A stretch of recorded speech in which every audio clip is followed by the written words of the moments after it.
In this lecture, we will be seeing the performance characteristics of DC shunt motors. So, what do you think about the characteristics? What is your understanding about characteristics? The characteristics are the one which are drawn between two parameters. So, it gives you the relationship between two parameters. They can be anything. So, here there will be electrical and mechanical parameters because we are discussing about motors which will take electrical energy as input and provides mechanical energy as output. So here we will see three characteristics. They are like torque versus armature current, speed versus armature current, speed versus torque. So here speed can be in any unit, that can be in RPM or radians per second, that is omega, or our RPM is capital N. Okay. So first one, if you see the torque versus armature current relationship, we know that from the torque equation of DC motor, we have torque proportional to pi and Ia. Right here, this pi is coming from the field current and Ia is the current flowing through the armature. Right. So if you see, the pi is considered to be constant in case of DC shunt motors.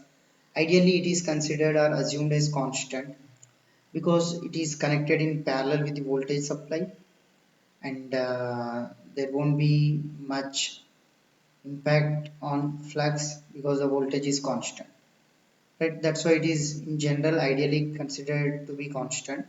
So when pi is constant, torque will be directly proportional to Ia, that is armature current. So since we have to draw the plot between Ta versus Ia, so with respect to the variation of armature current, we will be considering the torque. So it will be a straight line passing through the origin because it is like y equals to mx, where m is a positive slope here. So the characteristic will be looking like a straight line passing through the origin because Ta is proportional to Ia now by considering flux size constant. Right. So what is this TSH here? TSH is the shaft torque. Due to the rotational losses or mechanical losses, there will be some power loss between the armature and the shaft.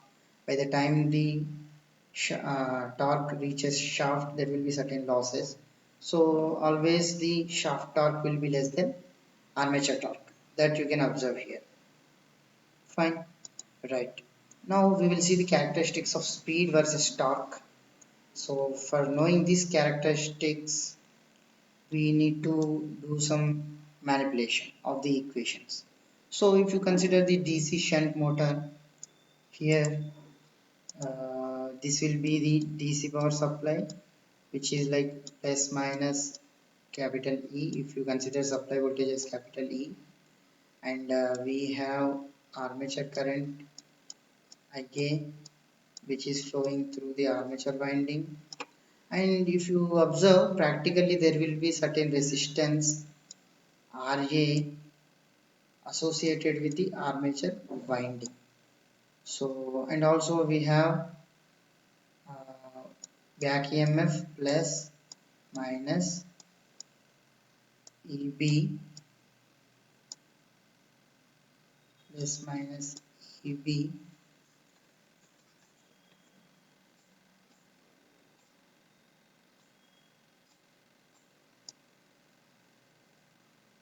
across the armature winding. So you might think by the connections that E is equal to EB, but it is not the case because there is a resistance of Ra with the winding. So there will be certain voltage drop. So accordingly, we will get, if you apply the loop equation here, so here we have minus E plus Ia into Ra plus Eb is equal to 0. So by rearranging this equation, we will get this equation, number 1. Right. So here E is the supply voltage, Eb is back EMF, Ia is armature current, Ra is the armature winding resistance. So now we will be substituting Eb, that is EMF equation, into this number 1 equation. So we all know that Eb is equal to Ka into pi omega, and if you substitute that in this equation, you will get this, right? So now we will rearrange the equation such that we will get omega on left hand side. Right, omega will be equal to E minus IARA by Ka pi. Now, since we need to get the characteristics of speed versus torque, we need to have torque term towards the right hand side. So in order to get that, first we will go and see how the torque equation is there, and we will check whether we can substitute any parameter in terms of torque. So if you see here Ia is there and we have Ia in torque equation. So now I will be substituting Ia is equal to Tg by Ka pi in place of Ia of equation number 3. Then I will get this, right? So if you observe this equation, this is like y equals to mx plus c, where m is the slope of the equation of straight line, and here it is minus. That means there is a negative slope involved with this, with the torque, right? So, and this is a constant term because we assume that pi is constant, and even this is also constant, which is the slope. So in the end, it is looking like y equals to mx plus c equation with negative slope. So if you draw this plot, you will get this, and the slope value is here. This is slope. Slope value is Ra by Ka pi square and omega, and this constant c is E by Ka pi. Right? This is how you need to draw the characteristics of omega versus torque. Fine. Right. Next, one more characteristics is pending, that is speed versus armature current. So if you have this EB back EMF equals to P pi NZ by 60A, and we also know that for any machine, number of poles, that is P, number of conductors Z, number of parallel paths A are constant. When they are constant, the speed will be directly proportional to EB and it is inversely proportional to pi, right? From this we are going to draw the characteristics. And also, if you see, we know this E equals to EB plus IARA and omega equals to E minus IARA by Ka pi, right? So, in general, we assume pi as constant, but in practical, pi is not constant. It is going to be reducing with respect to the armature current. That is called as armature reaction, which is not needed here. So, which is like when armature current is increasing, there will be some flux produced by the armature winding or in armature winding, which is going to be opposing the field winding flux. So, due to that opposition, there will be certain flux reduction of the field winding or with the field. That means the main flux will be reducing. So practically that is going to happen with the increase in the Ia. But there will be very slight reduction.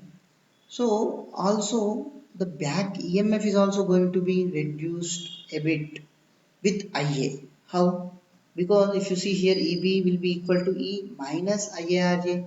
So when Ia is increasing, what happens to EB? EB will be reducing because E is considered to be constant, that is voltage supply. So, but as a whole, if you see the variation of EB versus pi with respect to Ia, the reduction in EB will be slightly more than the reduction of pi. So with this, what happens? And we know the speed is directly proportional to EB. So when there is slightly more reduction in the EB, the speed will also reduce. If that is opposite case, the speed would have been increased because of pi. Because pi is having inverse relation with respect to speed. Right? Yes or no? So if you see here, pi is having inverse relationship with respect to speed. So when comparing EB and pi, EB is having more reduction in that value with respect to Ia. That's why as a whole the speed will be reducing slightly with respect to armature current. But ideally this is fixed. Okay, ideally it is fixed. Practically only we are having some slight reduction in the speed due to the back EMF reduction. Right? This is all about the characteristics of DC shunt motors.